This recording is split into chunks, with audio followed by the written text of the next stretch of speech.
بسم اللہ الرحمن الرحیم الحمدللہ والصلاة والسلام علی رسول اللہ اما بعد. زاد المعاد کے ساتھ ہماری 27ویں شب چل رہی ہے. کل ہم نے غزوہ بنی نضیر کا ذکر کیا. اس کے بعد جو ایک غزوہ نبی صلی اللہ علیہ وسلم کی حیات مبارکہ میں ملتا ہے، وہ بہت سارے سیرت نگار یہاں غزوہ ذات الرقاع کا ذکر کرتے ہیں. اس کو غزوہ نجد بھی کہا جاتا ہے، لیکن ابن قیم زور دے کے کہتے ہیں کہ یہ غزوہ جو ہے یہ غزوہ خندق کے بعد ہوا ہے، تو اس وجہ سے ہم اس کا ذکر نہیں کر رہے. تو لیکن خاص سارے جو ہے نا وہ سیرت نگار اس کا ذکر یہیں پہ کرتے ہیں، لیکن ہم ذات المعاد کی ترتیب سے چل رہے ہیں تو یہاں ہم اس کا ذکر نہیں کرتے. تو شعبان جو ہے یہ چوتھا سال ہجرت کا چل رہا تھا ہمارا. تو اس سال جو ہے شعبان میں جا کر غزوہ بدر، اس کو غزوہ بدر الآخرہ کہتے ہیں. غزوہ بدر آپ تو جو زیادہ جانتے ہیں وہ وہی ہے جو ایک بڑا مارکہ ہوا تھا، پہلا بڑا مارکہ اسلام کا. اچھا، اس کو بھی غزوہ بدر بولتے ہیں، اس کو غزوہ بدر الآخرہ، اس کو بدر الموعد بھی کہتے ہیں. یہ جنگ ہوئی نہیں لیکن مہم ہوئی، یعنی ایکسپیڈیشن ہوئی لیکن لڑنے کی نوبت نہیں آئی. ہوا یہ کہ غزوہ احد کا اگر آپ کو یاد ہو کہ جب ابو سفیان نے جنگ ختم کی تو اس نے کہا کہ اگلے سال پھر کریں گے. تو نبی صلی اللہ علیہ وسلم نے ان سے کہا کہ ہاں ٹھیک ہے، ہم تیار ہیں، اگلے سال جنگ کرتے ہیں. تو اس وعدے کی روح سے شعبان میں نبی صلی اللہ علیہ وسلم نکلے اور بدر کے میدان کی طرف. کہتے ہیں کہ اس موقع پہ ابو سفیان کو اندازہ ہو گیا کہ مسلمانوں کی قوت اب اتنی بن چکی ہے کہ ان کے ساتھ جنگ کرنا آسان تو نہیں ہے، اور نفسیاتی طور پر ابو سفیان اس جنگ کے لیے تیار نہیں تھا. لیکن سیاستدان تھا، تیز آدمی تھا. تو اس نے کوشش یہ کی کہ کوئی ایسی صورت بنے کہ مسلمانوں ہی کی طرف سے نہ ہو جائے، تو اس کی وہ عزت بھی رہ جائے اور جنگ سے بھی کسی طریقے سے بچت ہو جائے. نعیم ابن مسعود ایک یہ غزوات کے اندر خاصا ذکر ان کا آتا ہے. پہلے بھی ہم نے وہ دیکھا کہ ایک جگہ ان کا ایک کردار ہے، ابھی آگے چل کر غزوہ احزاب کے اندر بھی ان کا ایک کردار آئے گا. تو ابھی تک یہ مسلمان نہیں ہوئے تھے اور یہ بہرحال ایک تیز آدمی تھے. تو ابو سفیان نے ان سے کہا جی کہ تمہارے لیے 20 اونٹ انعام ہیں اگر تم کہیں ایسا پروپیگنڈا کرو کہ مسلمان ڈر جائیں اور وہ جنگ سے وہ انکار کر دے. تو کہتے ہیں کہ یہ صاحب مدینہ آئے اور وہاں پر کچھ لوگوں کے پاس ٹھہرے اور انہوں نے اس طریقے سے وہاں پر خبریں نشر کی کہ اتنے قبائل مل گئے ہیں اور اتنے ساری فوجیں جو ہیں وہ ادھر سے بھی آ گئے ہیں، انہوں نے بھی ساتھ دینا قبول کر لیا ہوا ہے. یہاں تک کہ حضرت ابوبکر اور عمر تک پریشان ہوئے. یہودی بھی پھر عام باتیں کرنے لگے کہ بھی یہ اس بار تو جو ہے نا معاملہ بڑا ہے. اور ویسے کہنے کو یہ چیزیں کوئی ایسی ناقابل یقین بھی نہیں تھیں. اس کی وجہ جو ہے آپ کو تھوڑا آگے چل کر نظر آ جائے گی کہ جب غزوہ احزاب ہوا تو آپ کو پتہ ہے عین وہ جو باتیں بھی جو بڑکے مار رہا تھا وہ باتیں عملاً ہو بھی گئیں. وہ غطفان کے بھی سارے قبیلے ادھر اندر سے، یہودی بھی تیار تھے. 10,000 کا لشکر کو معمولی نہیں ہے جو بعد میں غزوہ احزاب کے اندر. تو وہ جو غزوہ احزاب کے اندر جو صورت بنی وہ اس نے ایسا رنگ کھینچا، ایسا نقشہ کھینچا کہ گویا اب بھی یہ اتنا سارا جو ہے نا وہ قبائل اکٹھے ہو گئے ہیں اور انہوں نے ایک بار اور آخری بار کا جو ہے نا وہ فیصلہ مدینے کے معاملے میں کرنے کا تہیہ کر لیا ہوا ہے. تو بہرحال انہوں نے خوب صلاح مشورے کیے اور ان کا یہ ہوا کہ ہم نے بہرحال جو اپنا رکھا ہے کہ اس کو زبان دی ہے اور اسے کہا ہے کہ ہم نکلیں گے تو ہم نے بزدلی نہیں دکھانی. یہاں تک بھی آتا ہے کہ ایک بار جب لوگوں نے بہت زیادہ حوصلے چھوڑے تو نبی صلی اللہ علیہ وسلم نے ایک بار یہ بھی کہا کہ اللہ کی قسم میں اکیلا بھی جاؤں گا. تو یعنی نبی صلی اللہ علیہ وسلم نہیں ڈگمگائے، اور آپ نے اتنے ساری جو ہے نا وہ بڑے لشکر کے امکان کے باوجود جانے کا جب اتنا زیادہ فیصلے کا اظہار فرمایا تو بہرحال صحابہ ساتھ ہوئے نبی صلی اللہ علیہ وسلم کے. تو یہ اس بار اللہ کے فضل سے 1500 کا لشکر نبی صلی اللہ علیہ وسلم کے ساتھ تیار ہوا، اور کہتے ہیں کہ 10 گھوڑے بھی تھے. یہ مطلب آپ کو پتہ ہے یہ جو جنگی گھوڑے ہیں یہ بہت خاص مطلب قیمتی چیز ہوتی ہے. تو اب مسلمانوں کو اتنا ہوگا کہ 10 گھوڑے ان کے پاس جو ہے وہ جنگی وہ بھی تھے. ادھر کفار کے پاس اس کہتے ہیں کہ اس میں 50 گھوڑے تھے، اور ان کے پاس جو ہے کچھ کہتے ہیں 3000 کا لشکر بنا، کچھ کہتے ہیں 2500 کا لشکر بنا. تو 3000 کا یا 2500 کا لشکر ابو سفیان لے کر تو روانہ ہوا.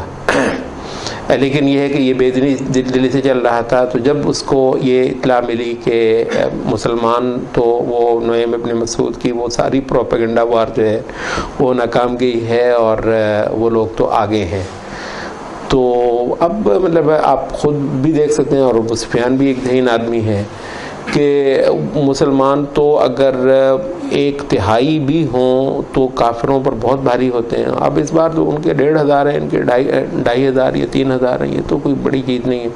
اور دوسری بات یہ ہے کہ اس دوران جو ہے یہ 4 سال مسلسل مسلمان اب یہ بہت ٹرینڈ ملٹری ہو گئی ہے.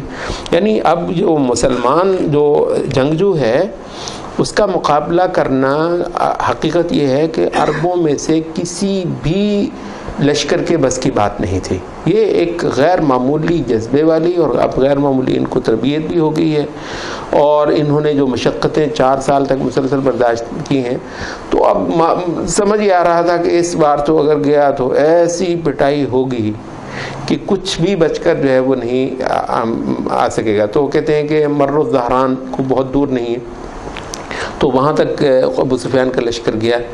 تو اس نے کہا، ایک بہانہ یہ بنایا کہ اس بار جو ہے وہ خشکی بڑی ہے اور فصلیں بہت اچھی نہیں ہوئیں، اور قریش کے لوگوں تمہارے جانور بھی اتنے طاقتور نہیں ہیں، کمزور ہیں. تو میں تو یہ کہوں گا کہ اس جنگ کو اس سال کے لیے ٹال دو، اور اگلے سال اگر بارشیں خوب ہوئیں اور تمہارے جانور بہت خوب پلے ہوئے تو پھر اگلے سال پر سے ہی. تو اس بار اس نے جو ہے نا وہ کیا، اور مر الظہران سے ہی یہ لشکر کی پیش قدمی ختم کر کے تو واپس چلا گیا. نبی صلی اللہ علیہ وسلم بدر کے میدان میں پورے 8 دن رہے، اور مسلسل یہ کرتے رہے کہ ہم مطلب تیار ہیں. اور اس دوران میں نبی صلی اللہ علیہ وسلم نے ارد گرد کے لوگوں کو خوب تعلیم دی، خوب لوگوں کو جو ہے وہ ملے، اور لوگوں سے اطاعت کے جو ہے وہ عہد لیے، اور کامیابی کے ساتھ نبی صلی اللہ علیہ وسلم واپس ہے. یہ شعبان مہینے میں یہ واقعہ ہوا. اس کے بعد اب یعنی علاقے کے اندر، یعنی اب آپ کہہ سکتے ہیں کہ چوتھا سال جو ہے ہجرت کا، اس میں مطلب مسلمان اس علاقے کے اندر ایک ایسی قوت کے طور پر آ گئے کہ سبھی لوگ جو ہیں ان کی ایک دھاک اب محسوس کرنے لگ گئے. یعنی تقریباً جسے آپ کہتے ہیں نا کہ کوئی مملکت یا ریاست کا ایک رنگ جو ہے یہ چوتھے سال ہجری کے تقریباً جو ہے وہ وہاں پر ہو گیا. اچھا، اب یہ ان کو چند ہی مہینے گزرے کہ اگلا سال شروع ہوا. یہ شعبان تھا، تو 5واں سال جو ہے ہجرت کا ربیع الاول میں ایک اور مہم جو ہے وہ پیش آئی. اس کو وہ مطلب خاصی عجیب بھی ہے وہ مہم، اور کسی حد تک ناقابل یقین بھی ہے. اس کو غزوہ دومۃ الجندل کہتے ہیں. غزوہ دومۃ الجندل. اچھا، یہ دومۃ الجندل جو ہے یہ اگر آپ نقشہ دیکھیں تو مدینہ سے بہت زیادہ شمال میں شام کے بالکل قریب جا کر یہ ایک علاقہ ہے، اس کو دومۃ الجندل کہتے ہیں.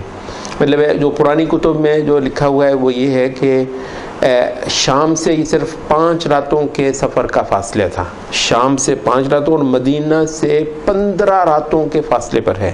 یعنی شام بھی تقریباً ہو جاتا ہے، شام ہی کا ہو جاتا ہے. اور کلومیٹرز کے لحاظ سے 600 کلومیٹر دور ہے مدینہ سے. دومت الجندل. اچھا یہاں پر ایک تو یہ ہے کہ یہاں کے جو قبائل ہیں اب مسلمان خوب تجارت کے اندر آگے تھے، مطلب یعنی اس علاقے کے اندر مسلمانوں نے اکانومی بھی اپنی خوب ڈیولپ کی. مطلب قریش کے قافلے اب اس راستے تو پتہ نہیں کہیں ادھر ادھر سے تو چھوٹے چھوٹے کوئی کرتے ہوں گے تو تجارت پہ مسلمان چھانے لگ گئے تھے، تو ان کے قافلے خوب جاتے تھے اور تجارتی مال جو ہے شام کی منڈیوں سے لا کر جزیرہ عرب میں رکھتے تھے اور جزیرہ عرب سے جنس اٹھا کر ادھر لے جاتے تھے.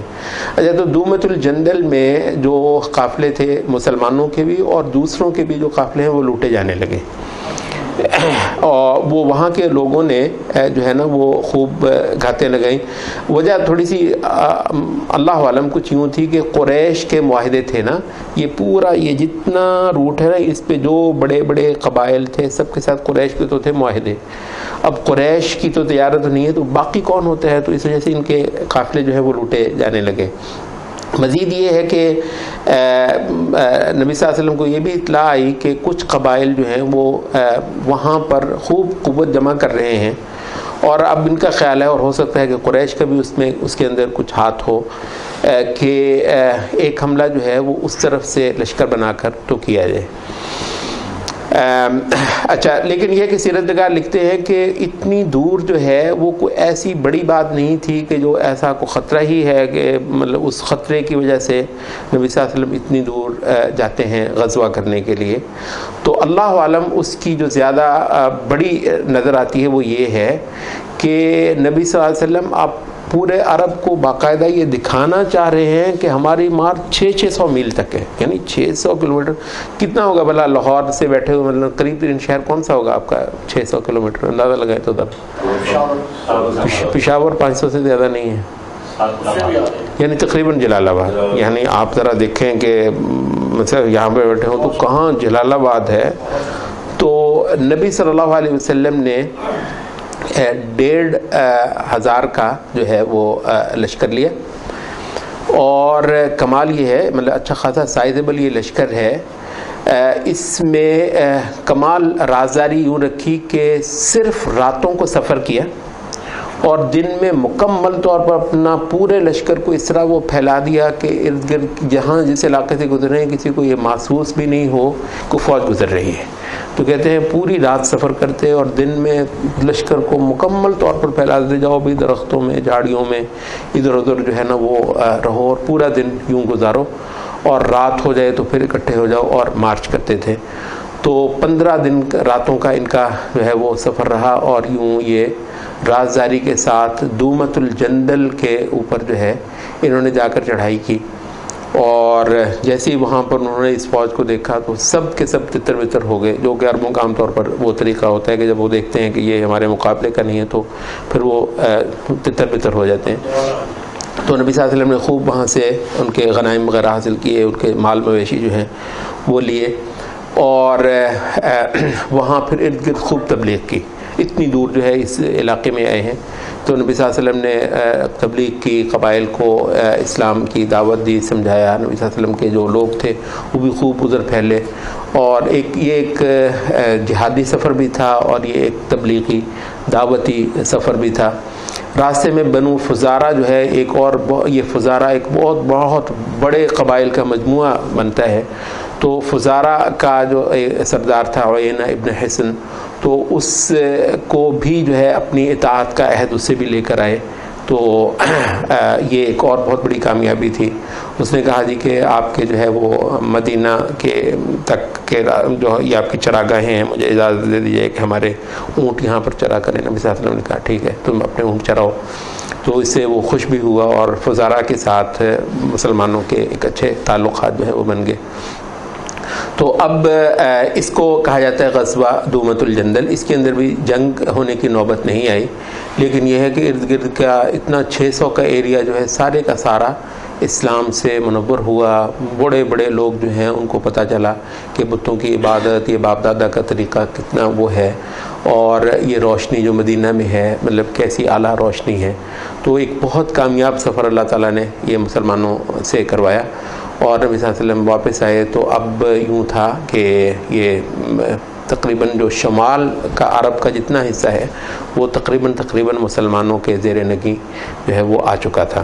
ظاہر قبائل یوں تو نہیں ہے، وہ تو جب ان کی ہوتی ہے، یہ تو ایسے ہٹ اینڈ رن والے تھے سارے کے سارے قبائل، تو ان کی کسی کی کبھی بھی بس چلے گا، وہ جو بھی ہو سکا کریں. لیکن یہ ہے کہ بہرحال ایک جو خوف ہوتا ہے، ایک دھاک ہوتی ہے، اور ایک بڑی قوت سے ڈر کر رہنا اور دب کر رہنا، یہ جو معاملہ ہے اس کا جو ہے وہ ہو چکا تھا. اور اللہ تعالیٰ نے اس وقت تک جو ہے یعنی یہ 5واں جیسے ہی سال شروع ہوا ہے ہجرت کا، اس وقت تک بہت اعلیٰ حالات جو ہیں وہ مسلمانوں کے کروا دیے. تو اس کے بعد پھر جو ہے وہ غزوہ احزاب کی جو ہے نوبت آتی ہے کہ اب سب نے ہی دیکھ لیا کہ اب ایک ایک کی باری اس طریقے سے آنے والی ہے کہ سب کو باقاعدہ اسلام کی اطاعت اور فرمانبرداری میں آنا ہوگا، یا پھر یہ ہے کہ وہ سیدھا جس طریقے سے جزیہ اور باج گزاری ہوتی ہے وہ معاملہ ہے. تو پھر آخری کوشش یہ ہے سب کے سب قبائل نے گھبرا کر جو کی، تو وہ پھر غزوہ احزاب تھی، جس میں سب کے سب جو ہے وہ ٹوٹ پڑے اور اسلام کو یعنی اس انداز سے البتہ مدینہ پر چڑھنے کے واقعہ کوئی نہیں ہوئے جیسے کہ غزوہ احزاب کا. بہرحال وہ آج کے مجلس میں ہم نہیں کر رہے. تو یہ غزوہ ہم نے آج غزوہ بدر صغریٰ یا بدر الآخرہ وہ پڑھا ہے، اور غزوہ دومۃ الجندل. سبحانک اللہم و بحمدک.